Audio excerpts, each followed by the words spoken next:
8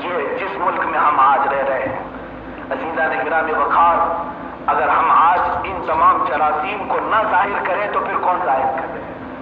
کیا یہ علماء وقت کی ذمہ داری نہیں ہے کہ لوگوں کو اپنے وقت کے حالات بتائیں کہ تم ایک ظالم حکومت کے پنجوں کے نیچے ہو؟ انصاف کے لیے آواز لگاؤ۔ دلت برادری آج زیادہ خطرے میں ہے، ہمارے سے زیادہ خطرے میں ہے۔ ان کو پاگل بنایا جا رہا ہے، ان کو بیوقوف بنایا جا رہا ہے۔ یہ جتنے SC ST ہیں، OBC ہیں، دلت برادری ہیں، ان کے اندر پھوٹ ڈال کر کے، حکومت کی لالچ دے کر کے، چند لوگوں کو نیتا بنا کر کے اس پوری قوم کے ساتھ کھلواڑ کیا جا رہا ہے۔ میں دلتوں سے کہوں گا تھوڑی سی تاریخ پڑھ لینا، یاد رکھ لینا، زمین آسمان ایک ہو جائیں گے لیکن برہمن کبھی دلت کو ایکسپٹ کرے گا ہی نہیں۔ یہ اپنے مفاد کے لیے لیڈر تو بنا دے گا، تمہیں سیاست کی کرسی تک تو پہنچا دے گا، تمہارا استحصال کریں گے۔ منوس مرتی کیا چیز ہے؟ یہ وہی نافذ کرنا چاہتے، کسی دلت کو حق نہیں رہے گا ووٹنگ کا بھی۔ یہ اس نظام کے قائد ہیں، سرمایہ دارانہ نظام۔ لیکن دلتوں کو بیوقوف یہ کہہ کر کے بنایا جا رہا ہے کہ یہ ہندو مسلم کی بات ہے، حالانکہ اکثر یہ دیکھا گیا ہے کہ دلت برادری کا مسلمانوں سے کوئی زیادہ لڑائی والا معاملہ نہیں رہا، کیونکہ وہ معتدل مزاج کے لوگ تھے، وہ حق مارے گئے ہوئے لوگ تھے، مظلوم تھے، اس لیے مسلمانوں کے ساتھ ان کے اچھے تعلقات تھے۔ اور آج بھی جو ہندوؤں کے اچھے تعلقات مسلمانوں کے ساتھ ہیں وہ دلت برادری کے، اسی لیے اچھے تعلقات رہے کہ وہ کٹر پنتھی نہیں دیکھتے تھے اور اسلام کے نظام کو پسند کرتے ہیں، جہاں کاسٹزم نہیں ہے، برابری ہے، مساوات ہے، وہ پسند کرتے ہیں۔ جب ان برہمنوں نے دیکھا کہ یہ دلت مسلمانوں کے قریب ہو رہے ہیں تو ان میں پھوٹ ڈالنے کے لیے، ان کو توڑنے کے لیے اس طرح کے نظام بنائے گئے کہ ان کی پارٹیاں الگ الگ کر دی گئیں، ان کو کچھ نیتا بنا دیے گئے تاکہ ان کے ووٹ بکھر دیے جائیں۔ عزیزان گرامی وقار، میں آج میسج ان کو بھی دینا چاہوں گا جتنے مارے جا رہے ہیں، جتنی پیٹے جا رہے ہیں، یہ جو لڑکی ماری گئی ہے یہ کون سے کاسٹ کی تھی؟ ذرا معلوم کر کے بتاؤ، اور مارا کون لوگ، کن لوگوں نے مارا یہ بھی تم تحقیق کر کے بتاؤ۔ میں آج نہیں کہوں گا۔ آج ہندوستان 70 سال کی ترقی کے بعد، 70 سال کی آزادی کے بعد اس کٹہرے میں پہنچ گیا جو آزادی سے پہلے بھی ایسے حالات نہیں تھے۔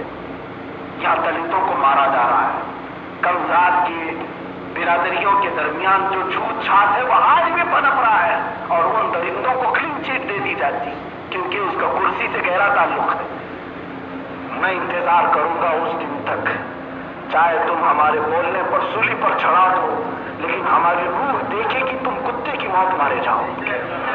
اور ہم نے ان بادشاہوں کو دیکھا ہے مرتے ہوئے، تاریخ پڑھی ہے، جو ظلم کرتے تھے، آج ان کے مرگھٹ پر کتے پیشاب کرتے ہیں، ان کی موت کے بعد ان کے مرگھٹ پر کتے پیشاب کرتے ہیں۔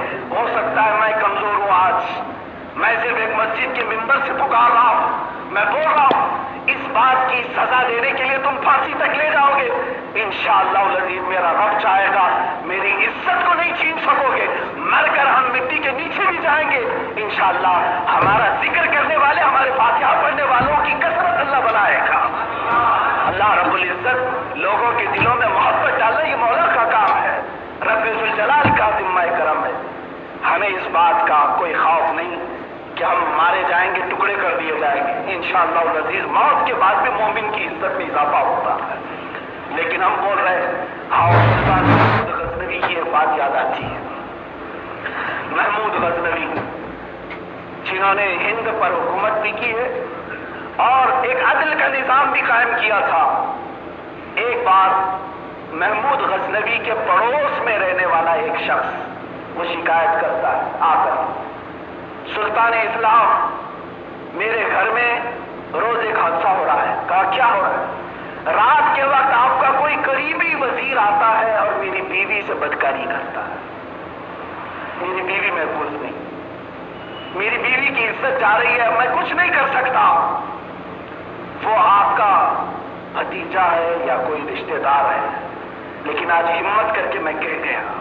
محمود غزنوی نے کہا ٹھیک ہے، ہم دیکھتے ہیں، ایک کام کرنا، آج کی رات جیسے ہی وہ تمہارے گھر آئے تم اپنا چراغ بجھا دینا اور پھر لگا دینا، مجھے سمجھ میں آ جائے گی بات۔ وہ گیا، محمود غزنوی رات کو انتظار کرتے رہے، اور پڑوس میں ہی گھر تھا قصر سلطنت کے۔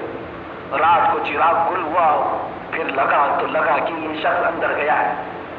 محمود غزنوی خنجر اپنے ساتھ لے کر کے گئے، اور اس کے بعد جیسے ہی گھر میں داخل ہوئے تو آوازیں آ رہی تھی، عورت کے ساتھ کوئی زیادتی کر رہا تھا، یعنی عصمت دری کر رہا تھا اندر، یہ باہر بیٹھا ہوا تھا، اس کا شوہر مجبور تھا، کچھ نہیں کر سکتا تھا۔ اندر اس کی بیوی کے ساتھ اس کی عورت کی چیخیں نکل رہی تھی۔ محمود غزنوی نے فوراً چراغ گل کیا، بجھا دیا، اور اندر جاتے ہی اس شخص کو پکڑا اور اس کے پیٹ میں خنجر مارا، اس کو وہیں پر قتل کر دیا، رنگے ہاتھوں پکڑا۔ اور اس کے بعد چراغ روشن کرنے کے لیے کہا، چراغ روشن ہوا، فوراً محمود غزنوی سجدے میں گر پڑا، 2 رکعت نماز پڑھی اور فوراً کہا کہ مجھے پانی پلاؤ، شدت کی پیاس لگی ہے۔ پانی لا کر کے گھر والے نے پلایا تو ہانپ رہے تھے محمود غزنوی۔ کہا کہ حضور آپ بادشاہ اسلام ہیں، پہلی مرتبہ اس کیفیت میں دیکھ رہا ہوں۔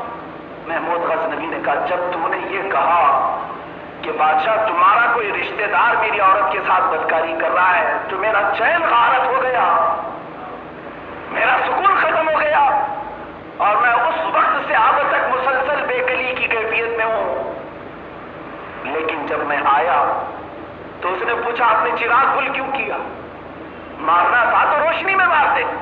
محمود غزنوی نے کہا میں نے یہ سوچا کہ کہیں میرا عزیز رشتہ دار ہو، دیکھ کر کے رحم نہ آ جائے اور میں انصاف کا خون نہ کر بیٹھوں، میں نے اندھیرے میں قتل کر دیا۔ چاہے وہ کوئی بھی ہو، ظلم کر رہا ہے تو اس کا انصاف قتل کے ساتھ ہی ہوگا، میں نے مار دیا۔ اچھا چراغ روشن کیا پھر سجدہ کیا؟ کہا اسی لیے کہ جب روشنی آئی میں نے دیکھا وہ میرا کوئی رشتہ دار نہیں تھا، وہ جھوٹ بول کر تمہارا استحصال کر رہا تھا۔ میں نے اللہ کا شکر بجا لایا کہ مولا میرے گھر کو اس طرح کے ظلم سے پاک رکھا ہے۔ پانی کی شدت کی پیاس، کہا جب سے تو نے شکایت کیا تھا میں نے قسم کھا لیا تھا جب تک تجھے انصاف نہ ملے میرے حلق سے پانی کا ایک قطرہ نہیں جائے تھا، میں نے پانی نہیں پیا تھا۔ یہ محمود غزنوی نے انصاف کی تاریخ رقم کی ہے۔ یہاں درندے جو انصاف کے لیے، میرے عزیزوں آپ کو اگر میں بتاؤں تو جو معمولی سی کرسی پر بھی بیٹھا ہوا ہے وہ نہ جانے کتنے بلاکار کر رہا ہے، کتنی عورتوں کی عزت نوچ رہا ہے، کتنے لوگوں کے مال پر قبضہ کر کے اپنی کرسی بچھایا ہوا ہے۔ اسی لیے اب ہمیں امن نہیں محسوس ہوتا، اب ہمیں امن نہیں لگتا۔ یہ آخری زمانے میں ہم آ چکے ہیں میرے عزیزوں، جس کے متعلق میرے آقا صلی اللہ تعالیٰ علیہ وسلم نے بشارتیں دی ہیں۔ اے مسلمانوں اب تم جلدی تیاری کرو، قیامت قریب آ چکی ہے، اقتربت الساعہ، قیامت بہت قریب آ چکی ہے۔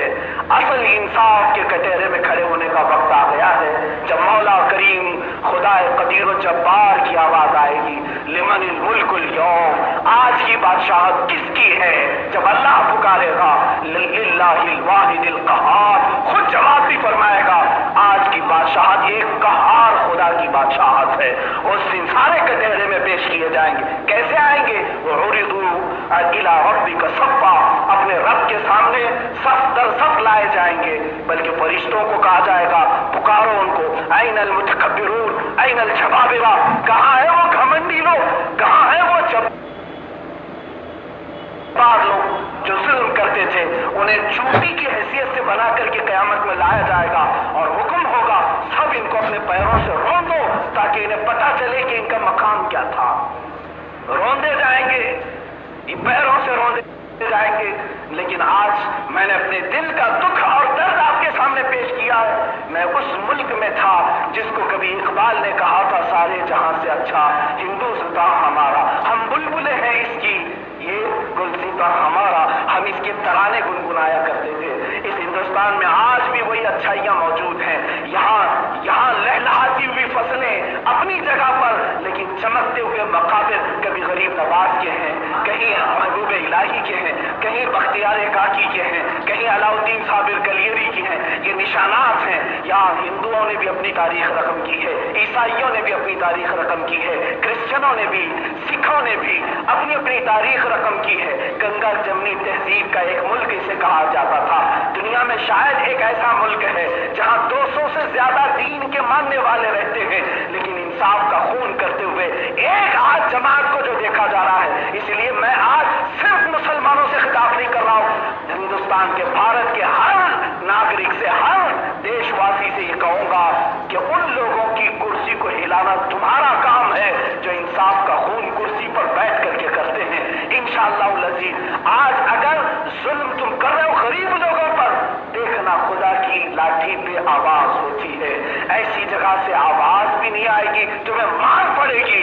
وہ رب ذوالجلال نے نمرود کو جو مچھر سے ختم کیا، فرعون کو جو پانی سے ہلاک کیا، ابو جہل کو کسان کے بچوں سے ہلاک کیا، تمہیں تو صرف ایک جھونکے کی ضرورت ہے، ایک ہوا کی ضرورت ہے۔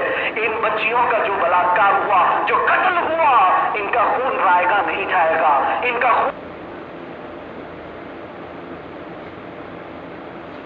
رائے گا نہیں جائے گا۔ وہ 8 سال کی بچی ہو یا 19 سال کی بچی ہو، 24 سال کی عورت ہو، یہ پورے ہندوستان کے چہرے پر کلنک لگا کر کے جو درندوں نے تاریخ رقم کی ہے، ان کا خون رائے گا نہیں جائے گا۔ یاد رکھو، جب ایک عورت کی عزت لوٹی جا رہی ہوتی ہے، حدیث پاک میں ملتا ہے اللہ کا عرش ہلنے لگتا ہے، اللہ کا عرش ہل جاتا ہے۔ ہاں، وہ رحمان لوگوں کو مہلت دیتا ہے، مہلت دیتا ہے، مہلت دیتا ہے۔ قرآن پاک میں وَلَا يَحْسَبَنَّ الَّذِينَ كَفَرُوا أَنَّمَا نُمْلِي لَهُمْ خَيْرٌ لِأَنفُسِهِمْ إِنَّمَا نُمْلِي لَهُمْ لِيَزْدَادُوا إِثْمًا۔ اللہ فرماتا ہے کافر یہ ہرگز نہ سوچیں کہ ہم نے جو انہیں ڈھیل دی ہے ان کی بھلائی کے لیے ہے، نہ، مولا فرماتا ہے ہم نے اس لیے ڈھیل دی ہے تاکہ وہ اور زیادہ کرتوت کریں۔ وَلَهُمْ عَذَابٌ أَلِيمٌ، پھر ان کے لیے میں دردناک عذاب رکھا ہوں۔ مولا قدیر جبار، تیرے دربار میں ہم آج دست بدعا ہیں۔ اے کریم خدا، انصاف کا خون ہو رہا ہے، عدلیہ کی کرسیاں ہل چکی ہیں۔ اے مولا، ظلم کے اس ملک میں ہم آج زندگی گزار رہے ہیں، انصاف کا بول بالا فرما دے، امن و امان کا بول بالا فرما دے، ہندوستان کے ہر چپے میں مولا امن کی بارشیں فرما دے۔ اے رب قدیر، یہ تیرے ہی تو بندے ہیں مولا، خدا بندہ یہ تیرے سادہ دل بندے کدھر جائے کہ درویشی بھی عیاری ہے، سلطانی بھی عیاری ہے۔ اے کریم خدا، تو ہی ہمارا مالک و مولا ہے، تجھ سے جو منہ چھپ